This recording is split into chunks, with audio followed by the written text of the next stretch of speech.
Welcome back. Okay, let's just dive right in, because today's explainer unpacks a seriously gripping account. We're looking at a source text called The Third Miracle by Melvyn Valenzuela. Now, Valenzuela isn't some mystic or theologian. He's actually a highly seasoned corporate security expert. For 40 years, he built fail-safes, managed human resources, and oversaw loss control for massive global corporations like Toyota. He literally made a living predicting the unpredictable. But as we're going to see, his ultimate test didn't come from a boardroom or a breach in a security perimeter. It came from within his own body. Which brings us to what the text calls the ambush.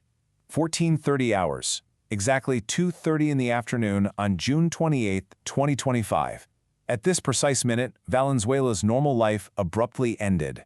There wasn't some external threat, no bomb to defuse. Instead, his heart stopped, his breath completely ceased, and for all intents and purposes, his physical body flatlined.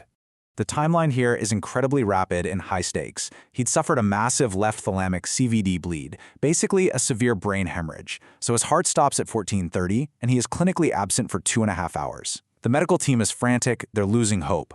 Then, at exactly 1700 hours, his son arrives in the emergency room and just shouts, "Dad." The source material actually describes this moment as a bridge being built between two worlds. At that exact shout, Valenzuela's hand twitched. It was this sudden, tiny spark of life that prompted the medical team to throw absolutely everything they had into reviving him.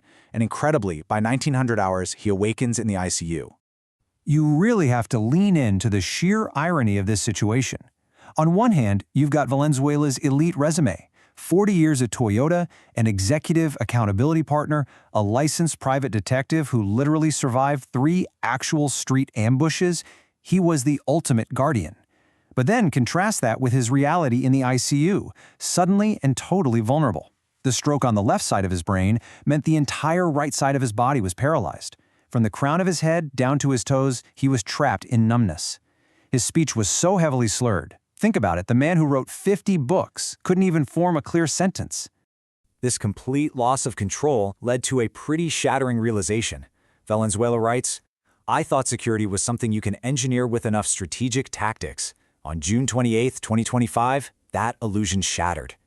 It really drives home the core problem here. All the human risk management, all the corporate defense mechanisms, and all the executive accountability protocols, they are completely useless against the biological collapse. You just can't negotiate with a cerebral bleed. Despite that incredibly grim prognosis, the text jumps forward to April 2026. Valenzuela literally walks back into the hospital to visit his neurosurgeon. Now, survival for this specific kind of bleed is incredibly rare. We're talking maybe a 5% chance, with full recovery being almost unheard of. The neurosurgeon was absolutely astonished to see him walking and talking. He considered it a total medical anomaly, even dubbing it the third miracle of his entire medical career. So, how exactly does Valenzuela explain this astonishing recovery? Well, this is where we see a huge tactical shift in his thinking. He attributes his survival not just to medical science, but to what he calls ancestral intelligence. He frames this as a kind of spiritual resilience and ancient protocols passed down through his bloodline, specifically from his mother, which activate the second human logic and physical strength fail. He views his recovery through a deeply spiritual framework rather than just a purely clinical one.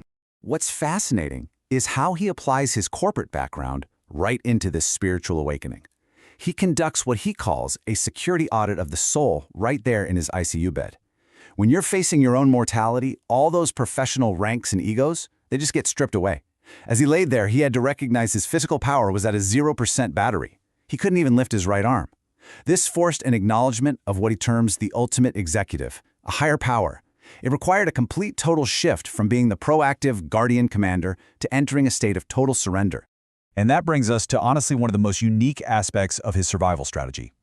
Valenzuela actually translates ancient Hebrew names of God into highly accessible strategic security terminology to battle his paralysis.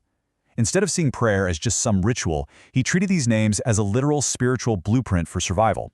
For instance, he maps Yahweh Rapha, the healer, to internal system repair for his brain bleed.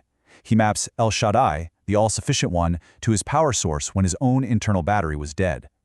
It's this incredible merging of a hardened security mindset with deep spiritual theology.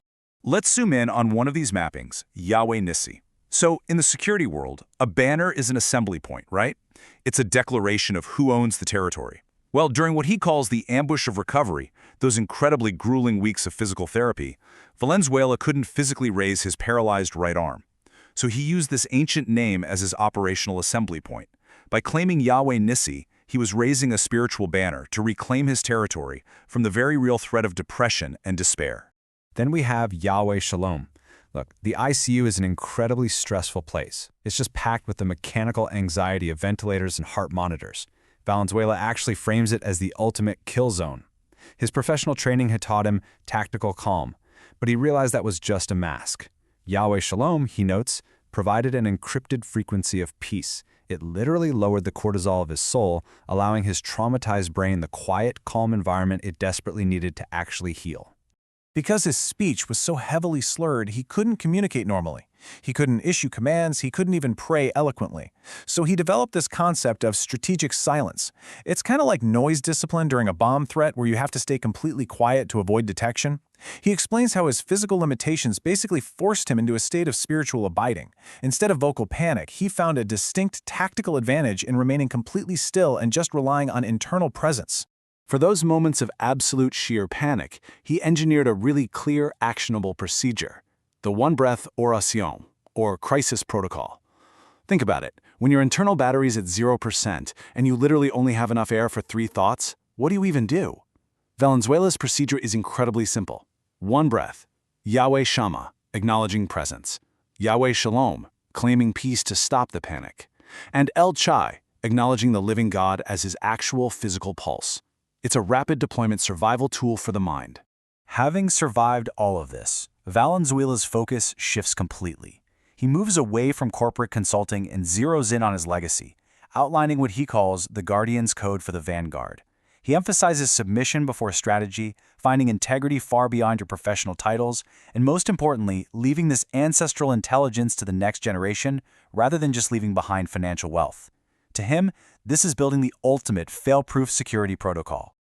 To make absolutely sure this protocol survives, the text warmly details how he wrote highly specific letters to his 3 granddaughters, Marielle, Margot, and Astrid. He refers to them as his Vanguard. By explicitly documenting his harrowing experience and the exact spiritual strategies he used to survive, he's actively ensuring that his story and his ancestral intelligence will outlive all of his corporate accomplishments and his 50 published books. Which brings us to an incredibly powerful concluding quote from the source text. Valenzuela states, "The ultimate strategic tactical move is surrendering to the living God. It is the only move that can restart a stopped heart." It perfectly summarizes his ultimate realization here. After 40 years of managing and controlling risk, his firm conclusion is that spiritual surrender entirely trumps human risk management when you are facing the absolute end of your physical limits. And honestly, that leaves us with a pretty profound thought to chew on. Valenzuela built his entire life around being prepared for the absolute worst-case scenario, only to find that his human preparations meant nothing when his own body betrayed him.